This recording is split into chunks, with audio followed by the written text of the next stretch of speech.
End for Iran. U.S. Air Force F-A-18 Super Hornet crews and Marines placed on full combat alert. That headline is doing a lot of work in a very small space.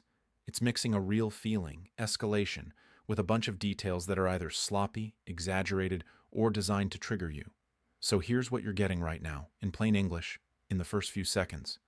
I'm going to tell you what's actually being reported, what full combat alert usually means in practice, and the three signals that separate a dramatic headline from a real shift toward a bigger war.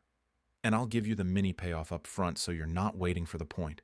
Most full combat alert headlines are not secret countdowns to invasion. They're posture, they're readiness, they're messaging. And sometimes they're a normal response to a high-tempo environment that's already dangerous. Now, quick reality check before we go any further, because this is where the internet gets people. The F-A-18 Super Hornet is a U.S. Navy aircraft. It's flown by Navy squadrons off aircraft carriers. The Marine Corps flies F-A-18 Hornets in some units, but the Super Hornet is a Navy platform. So when you see U.S. Air Force F-A-18 Super Hornet crews, that's your first red flag, not because the overall situation isn't serious, because the person packaging the headline either doesn't know the basics or doesn't care, because the goal isn't accuracy. The goal is adrenaline, and adrenaline gets clicks. Now, does that mean the alert part is fake? Not necessarily. It means you should separate the emotional framing from the underlying reality. Because the underlying reality is that the U.S. has acknowledged major combat operations and intense air activity in the Iran conflict environment, and reporting has described escalating tempo, injuries to U.S. service members, and heavy strike days. So yes, readiness and high alert status in parts of the force is completely plausible. But here's the key. Plausible is not the same as proven, and combat alert is not the same as we're about to do something new tomorrow. So let's break this down like adults with a simple three-part filter you can use on every breaking military headline. What is confirmed? What is implied? What is being sold? Confirmed is what official statements and multiple reputable outlets line up on. Implied is what the headline wants you to assume without saying out loud. Sold is the emotional punch. End for Iran, fatal, game over, just triggered, full alert. You won't believe. This headline is mostly the third category. Now let's talk about what full combat alert usually means in the real world, because this phrase gets abused online. In military terms, alert typically means a unit's readiness posture has been elevated. That can involve more crew members on standby, faster response timelines, aircraft and equipment positioned for quick launch, and personnel restricted from routine movement. It can also mean a higher defensive posture, guarding bases, hardening infrastructure, preparing for potential retaliation, and tightening rules around who is where and when.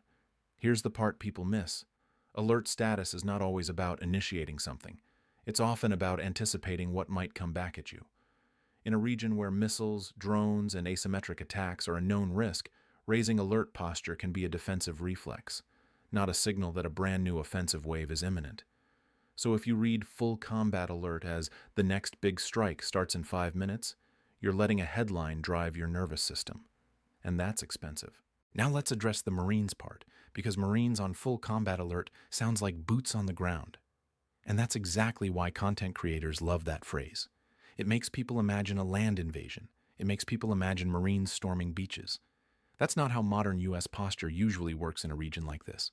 Marines can be on high alert for a lot of reasons that have nothing to do with deploying into Iran. They can be on high alert to protect embassies and personnel. They can be on high alert to reinforce bases. They can be on high alert as quick reaction forces in case of attacks on U.S. facilities or evacuation needs. They can be on high alert as a deterrent signal. So yes, Marines being put on heightened readiness is plausible and not surprising in a volatile environment. But the leap from alert to end for Iran is narrative packaging. Now here's where this gets more interesting. Even if the headline is exaggerated, it is pointing at something real. The tempo is high, the environment is tense, and the U.S. is operating in a posture where readiness matters. So the question you should actually be asking is not, is Iran finished? The question is this an ordinary readiness escalation inside an already intense campaign? Or is this a signal of a new phase? That's what smart viewers track. So let me give you the three signals that matter.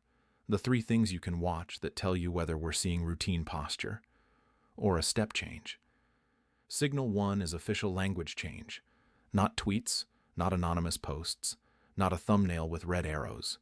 Official language change. When official statements shift from operations to expanded objectives, from defend to degrade the regime, from strike capability to sustain major combat operations, that's when posture becomes more than posture. If the language stays consistent, ongoing operations, readiness measures, force protection, then full alert is likely just force protection in a dangerous environment. Signal 2 is deployment behavior. Real new phases show up in movement. New carrier positioning, new air assets surged, new base expansions, large-scale logistics movements, medical staging. If you start seeing credible reporting about major additional forces moving into theater, beyond what's already been described, then alert may be part of a broader step. If you don't see those movements, the end for Iran framing is likely just content inflation. Signal 3 is target set expansion. This is the big one. What targets are being hit? How broad is the campaign? Are strikes staying focused on certain categories, or expanding toward infrastructure, leadership-linked sites, and economic choke points? Target expansion is a clearer sign of escalation than alert posture, because it changes what the war is trying to accomplish. Now, I'm going to do one quick pattern break right here because your brain might be holding a lot. Here's the entire story in one sentence. Readiness posture is normal in a high-threat region, but a new phase is defined by new objectives, new movements, and a broader target set. That's it. Now let's talk about why headlines keep pushing this end for Iran storyline, because it's not random. Two reasons. First, it's emotionally satisfying. People hate uncertainty. They crave a clean ending. A headline that promises finality gets clicks because it reduces anxiety for a second, even if it's not true. Second, it creates the illusion of insider knowledge. Full combat alert sounds like secret information, like you're getting a leak. Even when it's just normal posture, it feels exclusive, so people share it. And that's the trap. The internet rewards confidence, not accuracy. Now, I want to address the A-18 mention again, because even if the person got the branch wrong, the aircraft name is doing something psychologically. It's signaling carrier air power, jets in the sky. America is fully engaged. And that part aligns with real reporting that air operations have been intense, including reporting describing heavy strike days and a broad air campaign. But you don't need a branch-mixed headline to understand that. The U.S. has publicly acknowledged major operations. There has been widespread reporting about sustained strikes and regional retaliation risk. So the responsible framing is not end for Iran. The responsible framing is the conflict environment is active enough that U.S. forces are maintaining elevated readiness, and some outlets are inflating that into an apocalyptic headline. Now let me give you a concrete example of how this misinformation pattern works, because seeing the pattern makes you immune. A content page sees a real thing: heightened readiness, intense air tempo, Marines on standby. Then they add 3 boosts to maximize fear. Boost 1, they say 1 minute ago, or just now, even if it's hours old. Boost 2, they attach a famous platform name, Super Hornet, Marines, carriers, because it sounds big. Boost 3, they add finality, end for Iran, because finality gets shared. And suddenly a normal posture update becomes a doomsday trailer. Now, does that mean nothing is happening? No.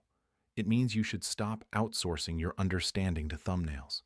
Because in a conflict environment like this, the real danger is not just what's happening, it's miscalculation. Miscalculation happens when people believe the wrong thing with high confidence, and then decisions get made under fear. So if you want to be useful to yourself and to other people, you have to learn to hold uncertainty without panicking. Now, let's talk about what full combat alert would look like if it really was signaling something bigger. If this were truly a major expansion, you'd likely see at least one of these things show up in credible reporting. You'd see broad evacuation posture changes. You'd see big changes in U.S. personnel movement across the region. You'd see additional large assets surged.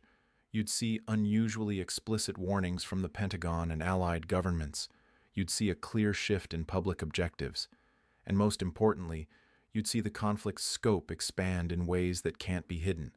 More countries pulled in, more economic disruptions, more attacks on regional infrastructure. If those things aren't showing up, then alert is probably what it sounds like: readiness in an unstable environment.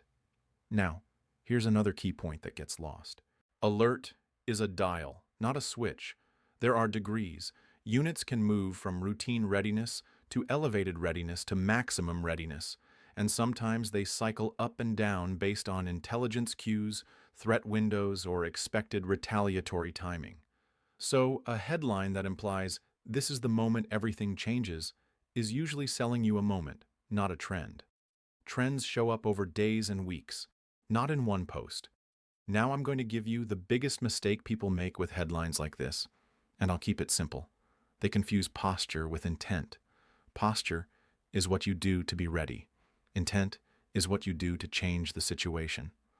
A military can raise posture defensively while maintaining the same strategic intent, or it can raise posture offensively to support new intent. The headline wants you to assume it's offensive intent, but you don't know that until you see the signals. Now, let's land this with a tight recap, because long videos only work if the viewer can keep track. Here's what we know. The region has been volatile enough and active enough that U.S. forces operating there would reasonably elevate readiness, including aviation crews and Marine forces tasked with force protection and contingency response. The headline you're seeing is packaged to sound like a secret countdown, but it contains a basic technical red flag by mixing aircraft, branch, and drama in a way that suggests it's optimized for clicks, not precision. So instead of letting that headline control your emotions, watch the three signals: official language change, real force movement, and target set expansion. That's how you tell whether this is routine high alert inside an ongoing campaign or the start of a new phase. Now I want your take, and I want it framed correctly. Do you think this is mostly normal readiness posture in a dangerous environment, or do you think we're seeing signals of a broader expansion? And what signal would convince you? Official language change, new deployments, or the target set widening? Drop your answer, and if you want me to keep covering this without feeding hype, I'll do follow-ups only when credible reporting converges and we can separate what's confirmed from what's being sold. Educational only. Verify breaking claims through multiple reliable sources before treating them as fact.